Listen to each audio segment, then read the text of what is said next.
Question చూసుకున్నట్లయితే the average height of 30 boys out of a class of 50 is 160 centimetres.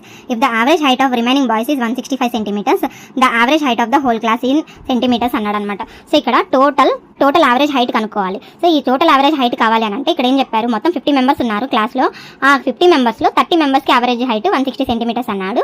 Remaining వాళ్ళకి 165. Remaining ఎంతమంది ఉంటారు అంటే 50లో ఇక్కడ 30 పోతే రిమైనింగ్ 20 మెంబర్స్కి 165 అన్నాడు అనమాట. అయితే టోటల్ యావరేజ్ కావాలి.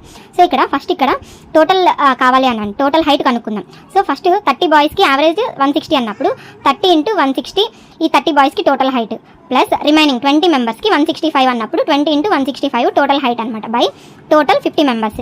సో ఈ వాల్యూ వచ్చేసి మనకి 4800 160 × 30 4800 అవుతుంది ప్లస్ 20 × 165 3300 అవుతుంది అనమాట by 50 is equal to 8100 by 50.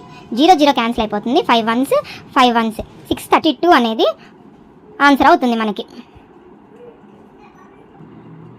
So ఇక్కడ ఇవాళ క్వశ్చన్ చూసుకున్నట్లయితే the average weight of 100 students is 32 kgs, the average weight of first 49 students is 30 kgs and that of last 50 students is 34 kgs. What is the weight of the 50th student అన్నాడు అనమాట. So దీనికి answer అనేది మీరు calculate చేసి comment సెక్షన్లో answer mention చేయండి. నేను రేపటి వీడియోలో ఈ ఆన్సర్ ఏందనేది ఎక్స్ప్లెయిన్ చేస్తాను.